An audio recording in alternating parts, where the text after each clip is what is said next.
الحمد لله رب العالمين والعاقبة للمتقين ولا عدوان إلا على الظالمين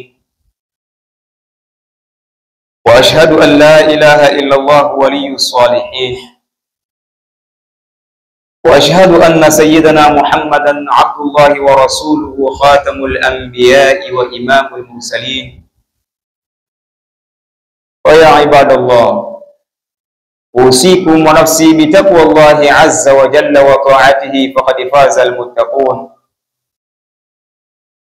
وهذا هو قول الله سبحانه وتعالى في القرآن المجيد: أعوذ بالله من الشيطان الرجيم، إن للمتقين مفازا.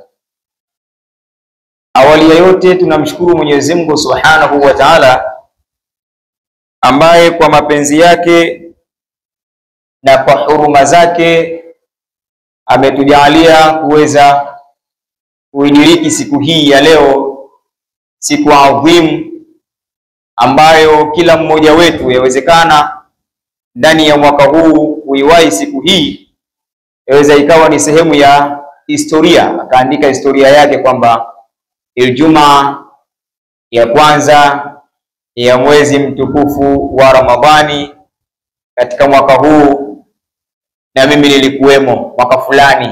Kwa hiyo ni historia kubwa. Tunamtakia rehema na amani kiongozi wetu wa umma ambaye ni Bwana Mtume Muhammad sallallahu alaihi wasallam.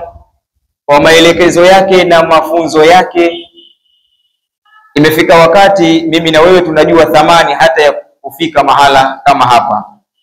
Lazima mara kwa mara tuwe tunamtakia rehema na amani kwa makubwa na mengi aliyoyafanya Bwana Mtume Muhammad sallallahu alaihi wasallam. Nitagulize kujihusia mimi mwenyewe nafsi yangu, lakini sambamba katika kuliambatanisha hilo pia ni wahusieni ndugu zangu watukufu wa Islam, sote kwa pamoja tushikamane kwenye mambo makuu mawili. Tumche sana Allah na tuwe watiifu kwenye maelekezo yake. Allah Subhanahu wa Ta'ala anasema ndani ya Qur'ani baada ya billahi minashaitanir rajim, wa min kulli shay'in khalaqnahu zawjayn.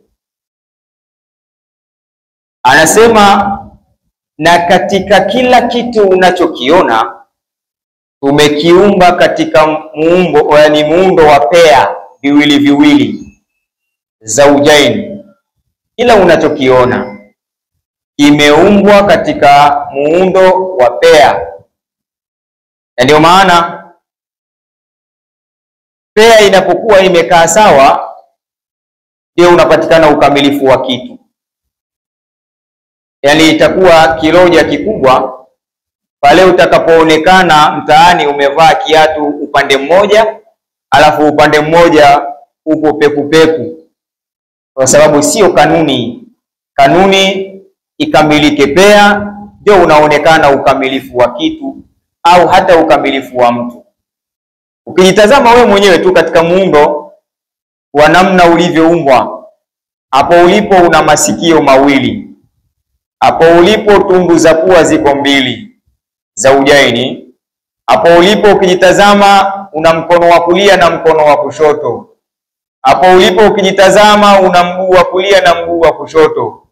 Walikulli shay'in khalaqnahu zawjayn, wa min kulli shay'in khalaqnahu zawjayn. Kila kitu tumekiumba ikiwa katika muundo wa pea. Kwa hivyo basi utaona wazi pale ambapo panapohitajika uwepo wa pea ikakosekana kimoja, tayari madhaifu yameingia. Na hapo ndo tuwe makini sana. Mahala ambapo panapohitajika uwepo wa pea, kwa maana vitu viwili, kikapatikana kimoja, lazima udhaifu utajitokeza. Nini nataka niseme kupitia nukta hii? Nataka niseme kwamba jambo la kwanza tumshukuru Mwenyezi Mungu Subhanahu wa Ta'ala. Tumshukuru katika lipi? Kila mmoja kwa nafasi yake aliyeamua akasema kwamba kutokana na mazingira ambayo nilikuwa nayapitia huko awali, leo mimi nimeamua kubadilika. niingie msikitini, niswali, nifanye ibada, nifunge. Lakini kama kulikuwa na machafu nilikuwa ninayatenda hapo zamani, niamue kabisa kuyaacha sasa hivi, niwe katika watu safi.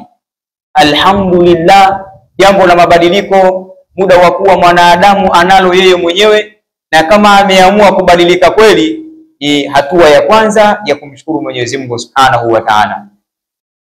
Lakini hatua ya pili, hiyo itakuwa kwa sababu itakuwa bado sio pea, ili iwe pea, hatua ya pili baada ya kuingia katika mabadiliko, na ili ufanikiwe kupitia mabadiliko yako hayo ya kheri, udumu. Hii ndio hatua ya pili, udumu kwenye mabadiliko yako. Ukibadilika leo, ukaingia katika kheri leo, kisha baada ya siku 2-3, kila unapoona mwezi unakwenda kumalizika, ndio unaanza kutengeneza mipango ya kurudi tena kule kulikotokea zamani kabla ya kuingia kwa Ramadhani. Yani unatengeneza mipango. Hapo itakuwa bado haujafaidika na mabadiliko yako hayo. Mabadiliko ili ya kuletea natija lazima yawe pea. Badilika kisha dumu katika mabadiliko yako. Kwa hiyo lazima kwanza tumshukuru Mwenyezi Mungu kwa kutujalia mabadiliko, tukaingia katika kheri na tukazitupa shari. Hapo tumshukuru Mungu. Lakini tuendelee kumuomba Mwenyezi Mungu Subhanahu wa Ta'ala, na sisi wenyewe kuweka maazimio ya dhati kabisa kupitia mabadiliko haya. Tunataka tudumu, Mungu tusimamie, tudumu katika mabadiliko yetu haya, na hatimaye tuupate mwisho mwema, kwa sababu mabadiliko yanaashiria toba zetu za dhati. Na ndio maana inafika wakati tunapoingia misikitini, tunamwambia Allah Subhanahu wa Ta'ala maneno ya kuashiria kwamba sisi tumeleta toba za kweli. Ya Tawwabu tubu alaina warhamna wanzur ilaina, ewe mwenye kupokea toba, tupokelee toba zetu sisi, tuhurumie sisi na ututazame kwa jicho la huruma. Ya Tawwabu tubu alaina, ewe mwenye kukubali toba, basi tupokelee toba zetu sisi. Si hivyo tu, bali waghfir lana waliwalidina, tusamehe sisi madhambi yetu na uwasamehe wazazi wetu. Tunaashiria kwamba sisi tumeleta toba za kweli, tumeamua kubadilika.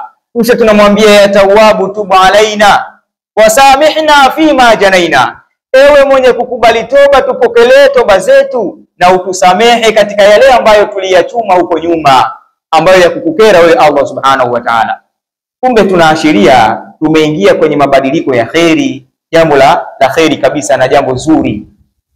Lakini tunapoingia katika mfumo wa toba, utaona basi ndani yake utakuta kuna masharti matatu. Sharti ya kwanza kabisa, ayuqli anil maasiya, ni mtu kuamua kujing'oa katika lile ambalo walikuwa akimkosea Allah. Hiyo ndio sharti ya kwanza. Sharti ya pili, ayandama ala fi'liha, ni mtu ajute kwa nini alikuwa anafanya makosa ya kumkosea Allah Subhanahu wa Ta'ala katika kipindi cha miezi ya nyuma. Lakini sharti ya tatu, ayazama alla yauda ilaiha abada, aazimie kuanzia sasa sirudi tena kule nilikotokea.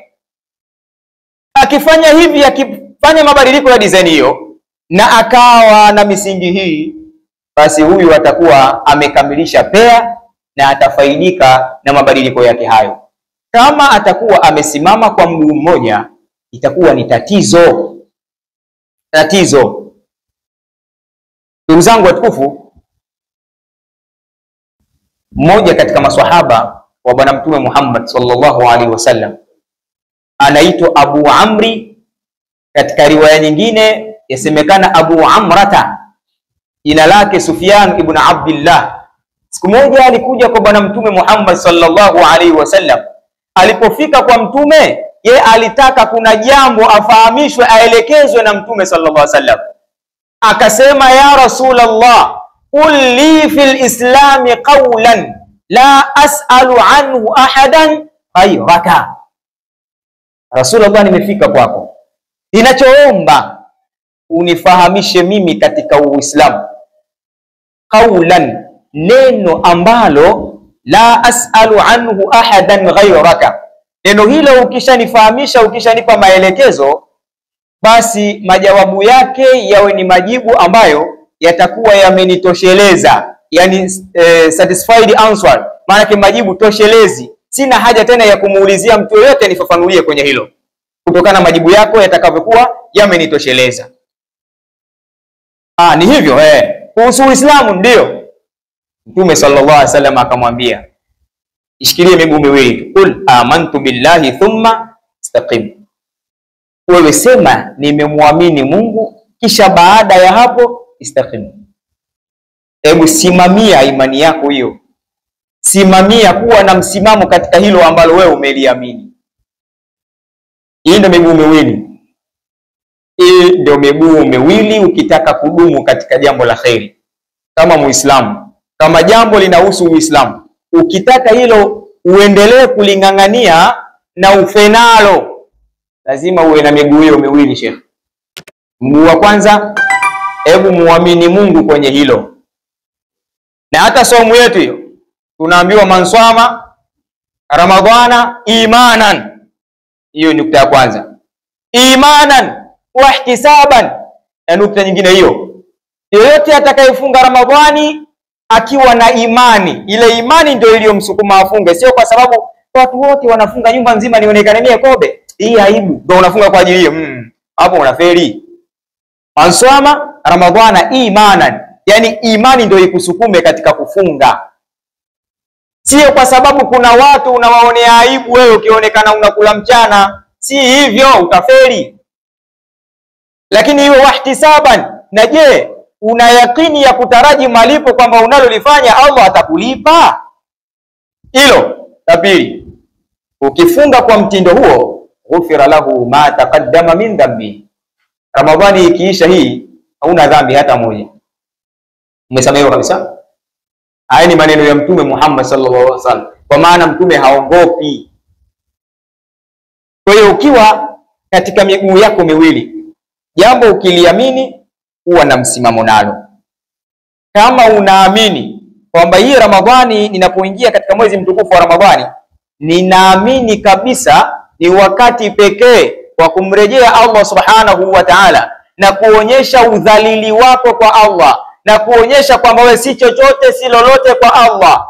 Sasa unamrejea Allah kidhati. Kama ni kweli uko hivyo, basi kanuni inakutaka baada ya hapo lisimamie jambo lako hilo. Kama unamwamini Allah, unayemwamini huyo katika wakati wa Ramadhani, ndio huyo umuamini katika nje ya Ramadhani. Basi simamia msimamo wako huo hata nje ya Ramadhani, uonekane wewe msikitini haukauki kama ambavyo ulivyokuwa yani haukauki msikitini ndani ya Ramadhani. Ndugu zangu watukufu, imani na msimamo ndio pea inayokwenda kumwezesha Muislamu kuweza kulisimamia jambo lake lenye faida na yeye katika Uislamu. Ukikosa kimoja, ukiamini alafu una msimamo, lazima ufeli. Yani umesimama kwa mguu mmoja. Cheke kama ndio umesimama kwa mguu mmoja, alafu tunakwambia bana, hebu nataka uende tu hapo sokoni kwa mguu mmoja alafu urudi. Uwezi. Ndio maana inatokea dharura, mtu kama mguu mmoja hana, lazima atafute sapota ya kitu chochote, ima gongo au mti, ili atengeneze sapota ya upande wa pili ndio aweze struggle. Vinginevyo hawezi kutembea, hawezi kwenda, kwa sababu mguu mmoja peke yake bado hauwezi kumsaidia. Basi ukiwa na imani, una istiqama, bado yafanya kitu. Umechukua nukta moja, nukta nyingine una.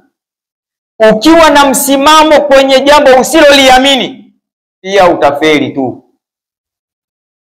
Kama jambo uliamini alafu ukatengeneza msimamo, alafu imani yako yenyewe ndogo kwenye hilo, pia utafeli. Ndugu zangu, nataka niwakumbushe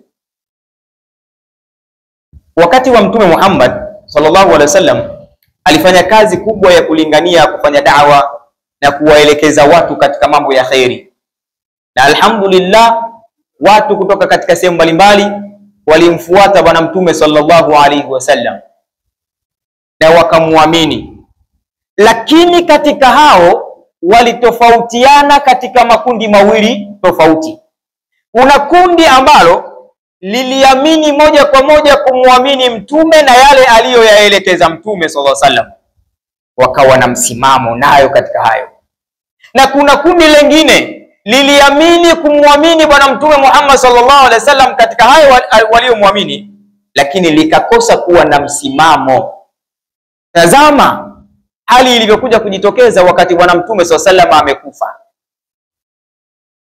Katika mji wa Bahrain pale kulikuwa na kitongoji kimoja au kijiji kimoja iko kinaitwa kwa jina la Juwatha. Juwatha hiki ni kijiji ambacho swala ya Ijumaa ya kwanza kuswaliwa baada ya ile iliyoswaliwa Madina, ya kwanza kuswaliwa iliswaliwa katika kijiji hiko.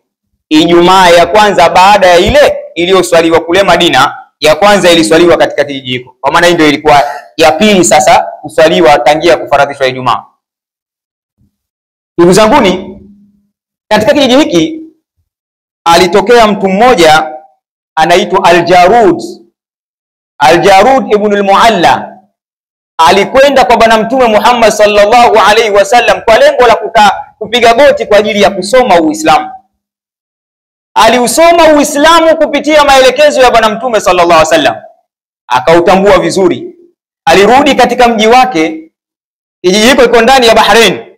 Alirudi pale akawaelimisha, kuwapa taaluma, watu wakawa wanajua.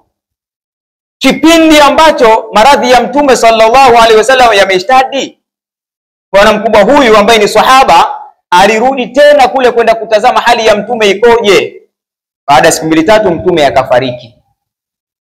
Alipofariki, taarifa zikapenya zikawafikia watu wa Bahrain ambao wao walishamkubali bwana mtume Muhammad sallallahu alaihi wasallam, na wakaamua kuyaacha yale ya kwao na kutazama maelekezo ya bwana mtume sallallahu alaihi wasallam. Wakawa wamesimamia hivyo, wanaamini hivyo. Taarifa ilipofika kwamba mtume amefariki, wakajitokeza watu waitwa duatu sui, walinganiaji wa uovu. Wakawaambia, jamani sikilizeni. Wakawa wanapita nyumba hadi nyumba, wakati mwingine wanaandaa mikutano. Jamani sikilizeni nyinyi, huyu Muhammad ameshafariki. Sasa kikanuni, lau kana Muhammadun nabiyya lama mata. Katika mtindo wa kanuni, lau huyu Muhammad angekuwa mtume kweli asingekufa. Yani anakufaje kirahisi mtume? Mtume hawezi kufa kipuzi bwana. Kwa hiyo kwa kuwa amekufa, lazima tutambue kwamba inawezekana ilikuwa ni michezo tu ile tunachezewa.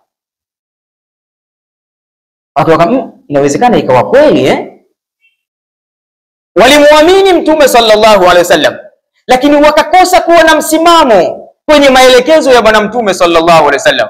Wakawa na inawezekana ikawa kweli. Basi vijiji vyote vya mji wa Bahrain, watu wote waliritadi, walirudi tena huko walikotokea. Lakini kwa sababu alikuwa katika miongoni mwa wale ambao walikuwa ndio wakilisimamia jambo hilo kindakindaki, alikuwa mtu mmoja anaitwa jina lake Al-Hatam. Al-Hatam huyu alikuwa ni katika watu ambao wanalisimamia jambo hilo kwa nguvu zote. Hatam ibn Dubay'a akawa anawaambia, anawalingania watu, wakaona kwamba jamaa ana nguvu za ushawishi, huyu sasa anatufaa awe mtawala wetu katika mji wetu. Tukifanya wakaweka kikao, sasa tumtawadhe huyu bwana ndo awe kiongozi wetu katika mji wetu wa Bahrain.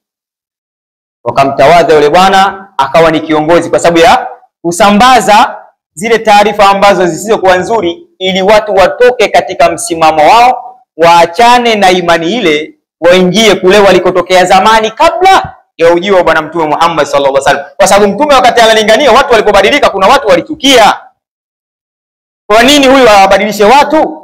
Asa alipokufa tu akachukua kigezo, mtume gani anakufa? Anarudi Al-Jarud ibn al-Mualla baada ya maziko ya bwana mtume Muhammad sallallahu alaihi wasallam.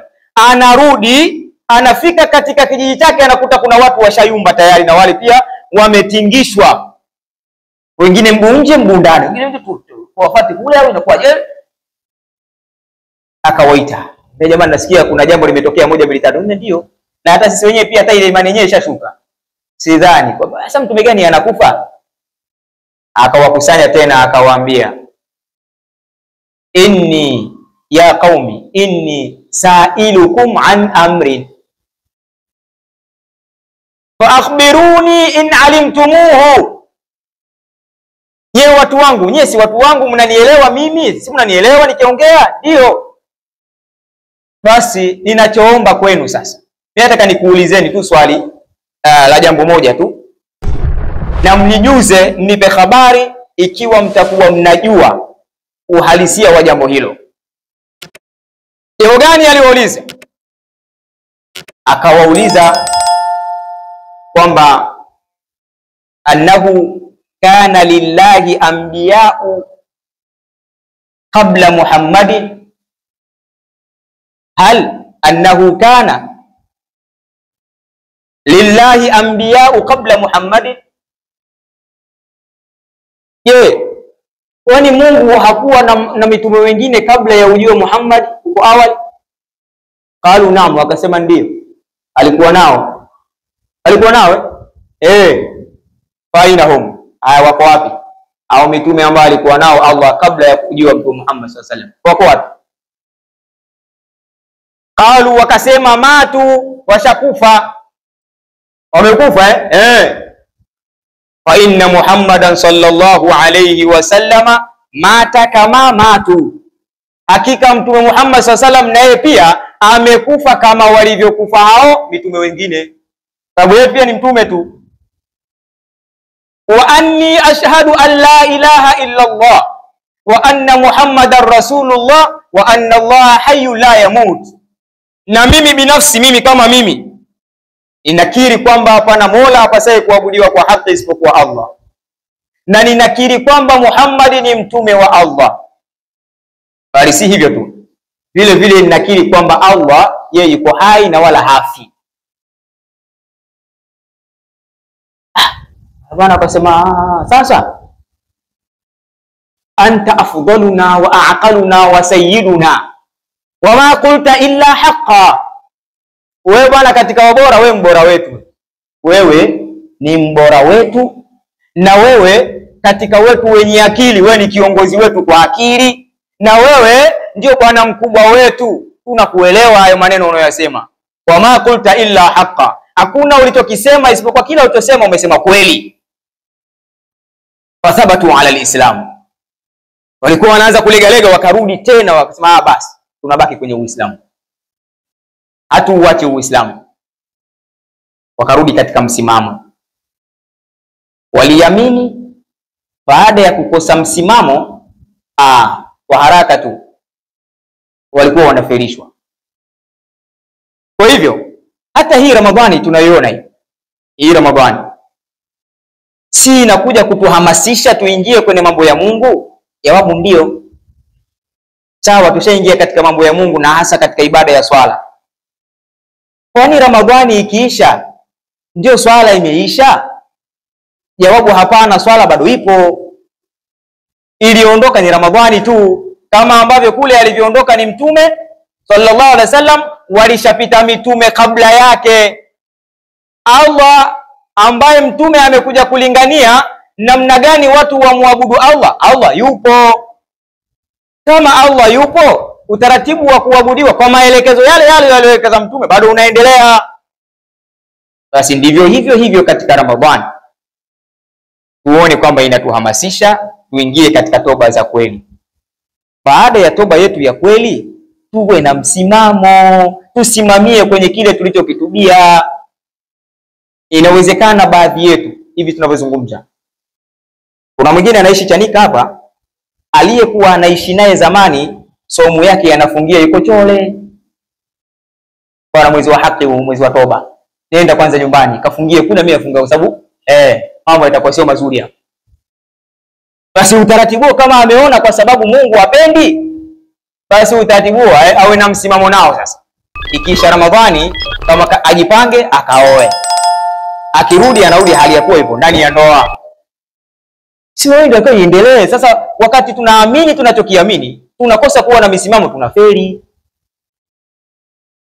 Kwa hiyo ndugu zanguni, ukisimama na mguu mmoja unakosa balance. Ukitaka uwe na balance lazima usimame na miguu miwili. Kwa hiyo ukisimama mguu mmoja, akija mtu akikusukuma, wewe unaenda mzima mzima. Lakini ukisimama kwa miguu miwili, akikusukuma mtu unapata balance ya kuegemea hapo, unarudi unaendelea. Kwa hivyo tumuombe sana Mwenyezi Mungu Subhanahu wa Ta'ala atujalie katika haya niliyoyasema machache yaingie katika nyoyo zetu. Nimejikumbusha mimi pamoja na kuwakumbusha ninyi ndugu zangu watukufu Waislamu wote wapenzi, mnayempenda Mwenyezi Mungu Subhanahu wa Ta'ala, mnayempenda Mtume Muhammad sallallahu alaihi wasallam, mnayoipenda dini yenu na imani yenu, na mnapenda kila mmoja anapenda na anashauku apate mwisho mwema. Basi tuyashike haya kwa uwezo wa Mwenyezi Mungu Subhanahu wa Ta'ala, atatujalia kupata mwisho mwema. Mwenyezi Mungu atujalie tupate mwisho mwema.